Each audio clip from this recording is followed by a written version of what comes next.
Merci beaucoup, Madame la Présidente. Chers collègues, donc nous avons l'honneur aujourd'hui de vous présenter nos travaux sur ces politiques d'accompagnement à la parentalité. Et d'abord, nous souhaitions vous remercier pour la confiance que vous nous avez faite. Et puis aussi remercier évidemment l'équipe administrative de la délégation aux droits des femmes, Janaïna Lucero, Andrade et les deux stagiaires, Célina Nobiron et Léna Torrent, qui ont fait un énorme travail. Et puis aussi avoir un mot de remerciement pour nos équipes parlementaires, Juliette Ravier et Hugo Torres pour Delphine Lingemann, et Delphine Coulet et Maïwen Serioli de mon côté. Voilà, les remerciements sont souvent à la fin. Quand on les met au début, tout le monde les entend mieux. Dans le cadre de cette mission, nous avons rencontré des chercheurs, des personnalités de la société civile, des journalistes, des organisations féministes, des représentants de l'administration, des partenaires sociaux. En tout, nous avons plus de 46 auditions en France, en Espagne, pour mieux comprendre l'impact de la parentalité sur la vie des parents et notamment des mères. Alors, dès le début de cette mission, méthodologiquement, on a eu à cœur d'intégrer toutes les familles sous toutes leurs formes, c'était important pour nous, et aussi d'aborder la parentalité au-delà des 1000 premiers jours de l'enfant. Ils sont décisifs, mais il était important de parler aussi de la période de l'adolescence. Alors, au-delà de la joie, du bonheur qu'amènent les enfants, il y a un constat très clair. Les femmes demeurent la variable d'ajustement d'une politique familiale et d'un marché du travail qui peinent à se mettre en cohérence. Les mères auditionnées ont été nombreuses à citer cette phrase qui les préoccupe et qu'elles vivent comme une forme d'injonction. Travaille comme si tu n'avais pas d'enfants et aie des enfants comme si tu ne travaillais pas. Encore aujourd'hui, les femmes assument en moyenne 71% des tâches domestiques, 65% des tâches parentales. Pourquoi ? Quel impact de ce surinvestissement des femmes dans la vie familiale sur leur santé, sur leur évolution professionnelle ? Autant de questions auxquelles nous avons cherché à répondre. Alors, il ressort de nos travaux que la parentalité est la source méconnue de très nombreuses inégalités. Les statistiques ne disent pas autre chose. 90% des inégalités de revenus, oui, j'ai bien dit 90% de ces inégalités de revenus entre les femmes et les hommes sont liées à la parentalité. Alors que la parentalité n'a aucun impact sur la carrière des hommes, les femmes voient leurs revenus baisser de 38% au cours des 10 premières années de l'enfant. C'est ce qu'on appelle la pénalité maternelle. Les femmes en ont conscience puisque plus de 6 femmes sur 10 estiment qu'être mère est un frein à la carrière, alors qu'être père ne l'est pas. Les mères sont souvent considérées comme le parent principal, le père bien souvent comme un parent auxiliaire. Ce surinvestissement tient entre autres, premièrement, à des stéréotypes de genre persistants sur le rôle des mères. Selon une étude de l'Adresse, environ 60% des Français estiment encore que les mères savent mieux répondre aux besoins et aux attentes des enfants que les pères. Cela tient aussi à un système d'accueil du jeune enfant, je parle là à la fois des congés et des modes d'accueil, qui est peu performant, auquel les femmes se retrouvent bien souvent contraintes de pallier. Un parent sur 5 est contraint de garder lui-même son enfant, devinez quel parent, faute de solution de garde, 94% des congés parentaux sont bien pris par les mères. Pour tenir la cadence de cette double journée, les femmes sont souvent contraintes de faire des sacrifices, notamment sur leur évolution professionnelle, réduction d'activité choisie, temps partiel parfois subi, congé parental, et ce sont c'est cette fameuse pénalité parentale. Nous avons reçu la semaine dernière, vous le savez, Bérangère Couillard, présidente du HCE, qui nous disait, au milieu de la délégation aux droits des femmes, la parentalité, c'est l'éléphant dans la pièce. Donc c'est ce dont on va parler de cet éléphant que nous avons voulu traiter aujourd'hui. On ne peut pas parler d'égalité au travail et faire l'impasse sur la parentalité. Pour le dire plus simplement, les femmes sont une sorte de variable d'ajustement d'une politique familiale et d'un marché du travail qui peinent à se mettre en cohérence. En l'état actuel, la parentalité s'apparente à un verrou à l'égalité. Une fois ce constat posé, que peut-on faire ? Après avoir mené une 50aine d'auditions en France et en Espagne, nous avons travaillé ensemble sur 44 propositions permettant d'avancer vers une parentalité plus égalitaire au sein du couple et dans les familles monoparentales. Beaucoup de pistes sont détaillées dans le rapport, mais elles passent toutes par un changement de dynamique entre les parents. Nous n'opposons pas les pères aux mères et vice-versa, et nous ne stigmatisons pas les pères non plus. Nous disons simplement qu'il est important de faire évoluer l'organisation actuelle de la parentalité, articulée autour d'un parent principal et d'un parent auxiliaire. Cela passe par des mesures concrètes, facilement applicables, mais aussi par des réformes structurelles. Alors que 60% des Français adhèrent à l'idée que les mères savent mieux répondre aux besoins des enfants que les pères, il faut changer notre regard sur la parentalité. Il est essentiel de faire évoluer le regard de la société sur cette parentalité en inculquant, dès le plus jeune âge, une vision égalitaire des tâches parentales et domestiques. À ce titre, nous proposons la mise en place de cours d'activités domestiques à l'école et au collège pour les garçons et les filles. Nous suggérons également des campagnes nationales d'information et de lutte contre les stéréotypes de genre. Pour une meilleure équité territoriale, nous pensons utile de s'appuyer sur les structures existantes au plus près des parents et futurs parents dans les villes et en ruralité, notamment les maisons France Service ou encore les maisons des femmes. Ensuite, nous sommes convaincus de la nécessité d'associer les pères au projet parental dès le désir d'enfant. Nous proposons ainsi de consacrer une des séances de préparation à la naissance et à l'accouchement au projet parental en présence du père. Nous proposons également qu'il puisse assister à tous les rendez-vous médicaux si la mère le souhaite. De plus, dans tous les cas d'interruption de la grossesse, que ce soit IVG, IMG ou interruption spontanée avant 22 semaines d'aménorrhée, la femme devrait bénéficier d'un arrêt maladie. Le conjoint pourrait demander jusqu'à 3 jours d'autorisation d'absence et cette mesure aurait vocation à la fois à permettre une présence auprès des femmes après interruption de grossesse et de permettre la prise en compte de son effet psychologique sur le conjoint. La santé des mères doit aussi faire l'objet d'une attention particulière. Le suivi post-partum doit être adapté à leurs besoins. Nous proposons entre autres de renforcer la formation des praticiens sur la dépression post-partum qui touche 10 à 20% des mères dans les semaines suivant la naissance de l'enfant, ou encore de prévoir une consultation facultative et remboursée à 100% avec un psychologue et à effectuer dans les 3 mois suivant la naissance.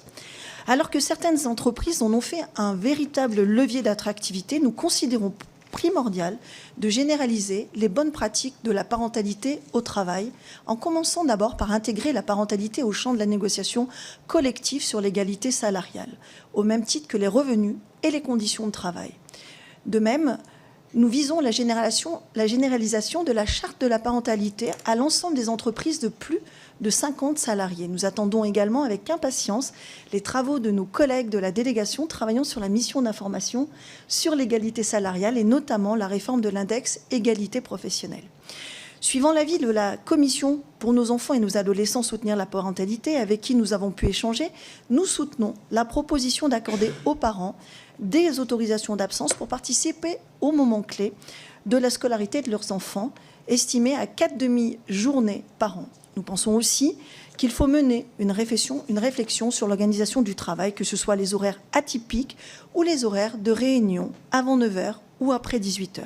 Il y a un vrai sujet d'adapter le travail aux impératifs de la parentalité. C'est une problématique qui est d'autant plus cruciale pour les mères solo. Et dans le rapport, nous citons une journaliste, Madame Nathalie Bourrus, qui dit par exemple, quand vous êtes une maman solo, vous cherchez tout le temps des solutions. Il y a un agenda, il y a un deuxième agenda, il y a un suragenda, il y a un plan A, un plan B, un plan C, un plan D. C'est un peu la folie. Toutes ces problématiques de conciliation entre la vie privée et la vie familiale sont exacerbées effectivement pour les mamans solo. Et de ce point de vue, nos travaux mettent en lumière de nombreuses pénalités qu'elles subissent. Nous proposons, entre autres, de permettre aux parents bénéficiaires de défiscaliser la pension alimentaire, mais également d'ouvrir les allocations logement, les APL, aux 2 parents pour faciliter l'accueil de l'enfant chez les 2 parents. Ou encore d'étudier la création d'un statut des familles monoparentales avec des droits associés. Au-delà de ces mesures, il est aussi nécessaire de procéder à des réformes structurelles avec un levier clé que nous avons identifié, le congé paternité. Aujourd'hui, force est de constater que nous sommes face à ce qu'on appelle une égalité de responsabilité entre les parents, mais aussi à une inégalité de droits entre les parents. C'est donc à cette inégalité de départ qu'il faut s'attaquer. Et pour ce faire, nous proposons une réforme ambitieuse qui porterait progressivement le congé paternité à égalité avec le congé maternité. Et c'est donc avec cette intuition que nous sommes rendus en Espagne il y a quelques semaines. Là-bas, entre 2019 et 2021, le congé paternité a progressivement été porté à 16 semaines, c'est-à-dire à égalité avec le congé maternité. Plusieurs observations. En premier lieu, les congés maternité et paternité ont une appellation neutre là-bas. On parle de congé de naissance et de soins de l'enfant. Le soin et l'attention portés aux enfants n'ont pas de genre. Deuxièmement, entre 2019 et 2021, à chaque augmentation du temps de congé paternité, eh bien, le taux de recours a systématiquement augmenté. Le succès de cette mesure est reconnu dans toute la classe politique, à tel point que les différents partis proposent de porter les congés maternité et paternité à 20 semaines, sans jamais remettre en cause leur égalité. Comme vous le voyez, nous ne sommes pas face à une politique irréaliste, impossible à transposer, venant de pays, notamment scandinaves, qui sont particulièrement en avance depuis des décennies sur l'égalité de genre. C'est un pays voisin, au modèle proche du nôtre. En France, il y a donc un chemin pour avancer dans ce sens. Nous avons rencontré des entreprises, des collectivités territoriales qui ont bien identifié cet enjeu et qui proposent déjà, en réalité, des congés paternité plus longs, voire égaux aux congés maternité. Il y a aussi des institutions telles que France Stratégie ou le Conseil d'analyse économique qui ont chacune suggéré d'allonger ce congé, notamment pour lutter contre les stéréotypes de genre. En s'inspirant du modèle espagnol, nous proposons donc que le congé paternité soit progressivement porté à 16 semaines, comme le congé maternité français. Alors sur ces 16 semaines, 8 seraient obligatoires dès maintenant, dès le début de l'application de la réforme. Sur ces 8 semaines obligatoires, 4 seraient prises à la naissance de l'enfant pour accueillir cet enfant avec la mère et pour la soutenir au cours du postpartum. Et puis 4 semaines seraient, elles, obligatoires à l'issue du congé maternité afin que le second parent puisse lui aussi passer du temps seul avec l'enfant. Nous savons que ces 4 semaines sont stratégiques parce qu'elles ont ce potentiel d'inverser la dynamique parent principal, parent auxiliaire. En passant une large portion de temps seul avec son enfant, eh bien, le père ou second parent ne sera plus cantonné au rôle de parent auxiliaire. Les 8 semaines supplémentaires de ce congé seraient, elles, facultatives et leur déploiement serait progressif sur plusieurs années, comme ça a été pratiqué en Espagne. Cette réforme du congé paternité aura d'autant plus de potentiel combiné à une réforme du congé parental, qui pourrait être ouvert seulement à épuisement des congés maternité et paternité. Dans cette hypothèse, le recours au congé parental serait donc plus tardif et facilité par une augmentation de la rémunération proposée. Il serait davantage pris par les pères, d'abord parce qu'il y aurait eu donc le congé paternité avant, et ensuite parce qu'il serait mieux rémunéré. C'est pourquoi on préconise concernant le congé parental de réformer ce congé en ayant 2 fils rouges, l'amélioration de l'attractivité financière et d'éviter de le raccourcir, ce qui peut pénaliser certaines familles. Il serait de fait raccourci de fait par l'allongement du congé paternité, si tout le monde a bien suivi. Alors bien sûr, dans le contexte actuel, nous avons conscience du coût d'une telle mesure. Ce coût, il est là, mais vous verrez qu'on va le justifier. Elle n'en est pas moins pleine de bon sens, cette mesure, qu'elle est susceptible de générer de nombreuses externalités positives. Une meilleure participation des femmes au marché du travail, une baisse du temps partiel subi, une augmentation des cotisations sociales, une baisse du recours au congé parental, une arrivée aussi plus tardive dans les modes de garde avec les économies que cela induit également, et au-delà, un encouragement à la natalité qui est devenue une vraie problématique pour notre pays. Vous l'avez compris, nous sommes convaincus qu'une autre vision de la parentalité, plus juste, plus égalitaire, plus épanouissante, est possible. Ailleurs, elle existe déjà. En Espagne, dans les pays scandinaves, nous pouvons nous en inspirer en France et c'est le message que nous souhaitons porter dans ce rapport. Enfin, nous parlons beaucoup des 1000 jours, des 1000 premiers jours. Qu'en est-il des 15 années restantes et de l'accompagnement des parents durant la période de l'adolescence ? Nous nous sommes aussi intéressés à cette véritable zone blanche des politiques publiques à la parentalité. Mes chers collègues, nous vous remercions pour votre attention. Nous sommes à présent disponibles pour répondre à vos questions, prolonger la discussion autour de la parentalité, sujet qui reflète bien la complexité de ce qu'est être parent et singulièrement être mère aujourd'hui. Merci à tous. Sur notamment la dépression postpartum, effectivement, dans notre rapport, on a vu que c'est indiqué, ça touche énormément de femmes, 10 à 20%. Comme vous l'avez mentionné, c'est la première cause de mortalité maternelle la première année après la naissance. Alors, on a fait plusieurs recommandations qui vont effectivement dans ce sens, et notamment un renforcement de la formation des praticiens praticiens sur ces risques et cette prévention de postpartum. Nous avons également préconisé la mise en place d'une consultation avec un psychologue facultative, mais remboursée à 100% dans les 3 mois suivant la naissance, afin de faire de la prévention. Et puis surtout, et je rejoins un petit peu votre deuxième question sur cette population invisible que sont les 12 000 jeunes mamans. En fait, le principal écueil auquel elles se heurtent, difficulté, c'est l'isolement après la naissance. Et donc, c'est important de créer des cercles de rencontres entre les parents, entre les mamans, pour qu'elles puissent échanger. Et donc, nous avons proposé à la naissance la mise en relation de mamans sur des territoires bien donnés. Et je pense aussi qu'il faut s'appuyer sur les structures. Nous pensons avec Sarah qu'il faut s'appuyer sur les structures au plus près des territoires, de tous les territoires, que ce soit urbains ou ruraux, pour aller informer les jeunes parents, ces mamans isolées aussi, de leurs droits et de toutes les politiques d'accompagnement existantes. Alors là, on parle des maisons des femmes, mais aussi des maisons France Service, et puis également des PMI, sachant que sur les PMI, on préconise aussi de revoir un petit peu leur organisation territoriale, ou en tout cas leur fonctionnement pour une meilleure harmonisation au niveau de tout le territoire français. Voilà. Sur notamment la dépression postpartum, effectivement, dans notre rapport, on a vu que c'est indiqué, ça touche énormément de femmes, 10 à 20%. Comme vous l'avez mentionné, c'est la première cause de mortalité maternelle la première année après la naissance. Alors, on a fait plusieurs recommandations qui vont effectivement dans ce sens, et notamment un renforcement de la formation des praticiens sur ces risques et cette prévention de postpartum. Nous avons également préconisé la mise en place d'une consultation avec un psychologue facultative, mais remboursée à 100% dans les 3 mois suivant la naissance, afin de faire de la prévention. Et puis surtout, et je rejoins un petit peu votre deuxième question sur cette population invisible que sont les 12 000 jeunes mamans. En fait, le principal écueil auquel elles se heurtent, difficulté, c'est l'isolement après la naissance. Et donc, c'est important de créer des cercles de rencontres entre les parents, entre les mamans, pour qu'elles puissent échanger.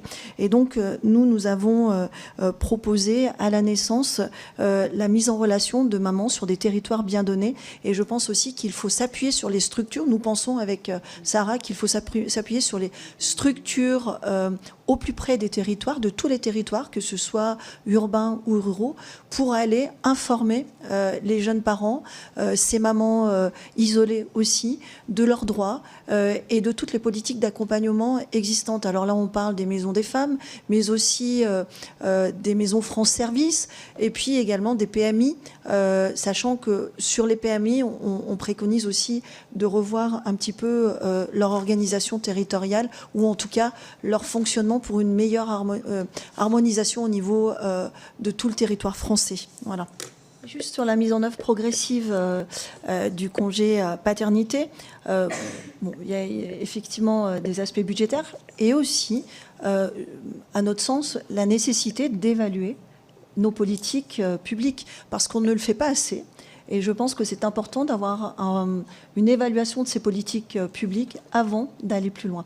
Sur les véhicules législatifs dont vous avez parlé, et comme ma co-rapporteure l'a mentionné, nous sommes dans une démarche transpartisane évidemment, et nous allons porter des propositions de loi reprenant des recommandations de ce rapport. Nous allons également nous servir du véhicule législatif qu'est le projet de loi de financement de la sécurité sociale à l'automne, et nous allons évidemment prendre la tâche du cabinet de Madame Panosian-Bouvet et puis de Catherine Vautrin, d'Aurore Berger, pour leur présenter nos recommandations recommandations. Et effectivement, le but, c'est que dans un sens comme dans l'autre, que ce soit le gouvernement, que ce soit nous qui portions ces sujets, qu'ils avancent et que nous trouvions un point d'atterrissage rapide.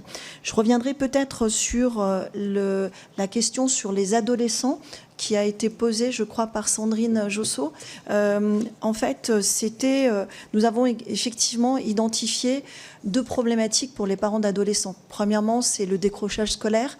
Et puis la deuxième problématique, c'est également la santé mentale, qui est un vrai enjeu pour notre jeunesse. Et à ce titre, nous avons fait plusieurs recommandations pour pouvoir mieux accompagner les parents d'adolescents, parce que, je l'ai dit et je le répète, c'est une véritable zone blanche dans nos politiques publiques d'accompagnement à la parentalité. Donc il est temps qu'on s'en saisisse. Donc nous avons recommandé notamment d'élargir les lieux d'accueil parents-enfants aux adolescents, de renforcer l'offre en pédopsychiatrie, c'est-à-dire qu'on sait qu'aujourd'hui les internes ne choisissent plus la psychiatrie parce qu'il y a un manque d'attractivité. Donc il faut qu'on arrive à trouver les moteurs d'attractivité pour les internes, pour qu'ils choisissent cette spécialité qui est essentielle pour l'accompagnement non seulement des adolescents, mais d'une manière générale, et nous avons également identifié un autre volet, c'est que les parents travaillent avec la médecine scolaire. On sait également actuellement que cette médecine scolaire, il manque beaucoup d'infirmières scolaires. C'est les premières sentinelles quand il y a un problème de santé mentale, pour pouvoir alerter et travailler avec les parents pour que finalement l'enfant et l'adolescent, dans ce cas, aillent mieux. Et puis, nous avons décidé finalement nous avons décidé de préconiser aussi un lancement d'une campagne nationale sur la santé mentale des adolescents. Voilà, sur le volet adolescence, peut-être pour répondre juste très rapidement à Madame la Présidente sur le congé paternité, vous avez demandé au niveau de l'Espagne comment ça se passait. En fait, ils ont 3 règles d'or. La première règle d'or, c'est que ce congé, il n'est pas séquençable. C'est-à-dire que les pères ne peuvent pas le prendre en même temps que les mères.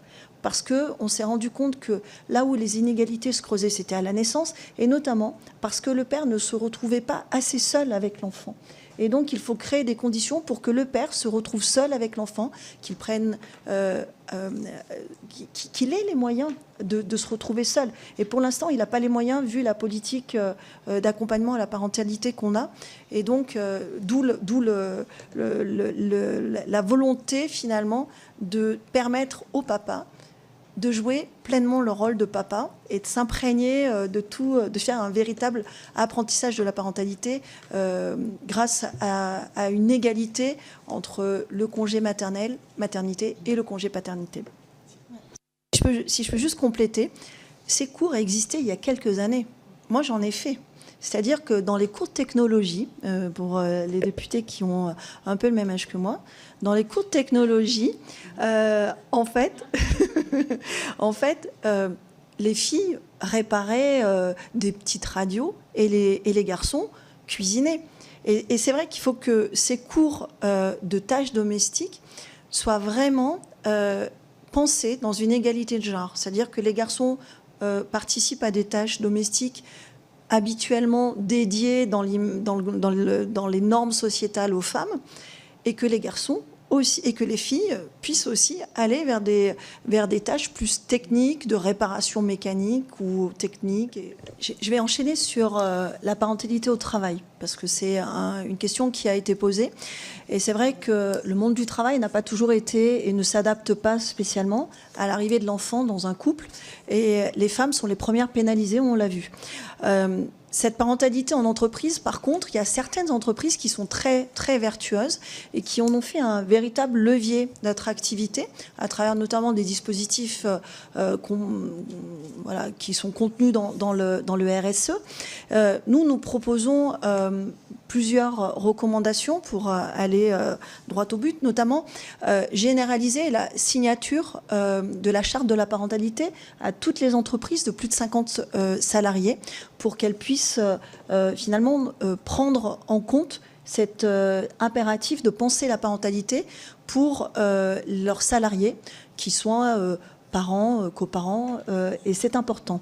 La deuxième chose, c'est une modification du Code du travail pour permettre d'insérer la parentalité justement dans les objectifs d'égalité professionnelle et salariale. Et puis, d'autres choses, voilà, intégrées dans le cadre de la réforme sur l'index, effectivement, égalité professionnelle, aussi intégrer les critères sur la parentalité, qui, pour nous semble important. Et puis, autre chose, on s'aperçoit que ce soit à l'école, le premier numéro que les établissements scolaires ont, de l'école élémentaire jusqu'au lycée, c'est celui de la maman. Voilà. Donc nous avons préconisé finalement que nous puissions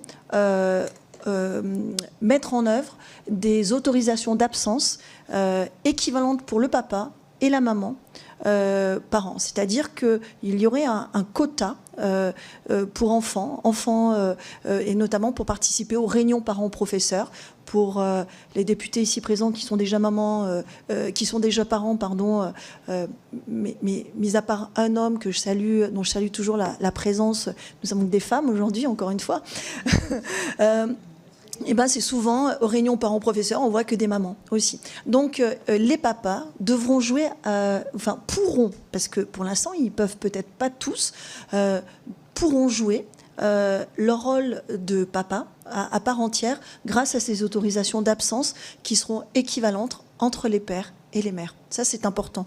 Et puis la dernière chose, c'est les horaires. Aujourd'hui, on a des réunions qui commencent parfois avant 9h, qui sont programmées parfois après 17h. Et ben, nous souhaitons attirer l'attention sur les entreprises, finalement, sur ces réunions à horaires décalés, tout comme certains, finalement, secteurs d'activité. Et ça touche souvent les mamans solo, hein, dans les sociétés de nettoyage. Elles commencent très tôt. Et le problème, c'est que ces horaires décalés ne vont pas dans le sens d'un partage de la parentalité égalitaire entre les femmes et les hommes. Donc, nous n'avons pas laissé le champ de l'entreprise en dehors de notre rapport parce qu'il est même central. Sur les mamans solo, parce que c'est important et c'est vrai que ça concerne une grande partie des 25% du modèle de famille actuel. Nous proposons, et ça avait été porté par une de nos collègues dans le cadre d'une proposition de loi, de défiscaliser le montant de la pension alimentaire, parce que pour l'instant, la pension alimentaire est toujours fiscalisée, donc nous proposons de la défiscaliser. Nous proposons aussi d'étudier la création d'un statut de la famille monoparentale avec des droits associés. Nous avons auditionné le maire d'une commune de la couronne parisienne qui, lui, a mis en place ce statut et qui nous semblait intéressant de généraliser à l'échelle nationale en prenant des choses, en faisant un petit peu attention à ce qu'on prend et aussi. Et puis la dernière mesure, et vous verrez, il y en a beaucoup sur les mamans, sur les familles monoparentales. La dernière mesure, c'est la possibilité offerte aux mères de transférer une partie de leur congé à une personne de confiance. Ça peut être quelqu'un de leur entourage, leur mère, etc. Donc c'est important pour permettre finalement aux mamans de trouver des solutions de garde et qu'elles puissent retourner travailler rapidement pour justement subvenir aux besoins de leur enfant et ne pas être impactées par la suite par un arrêt finalement de congé qui soit trop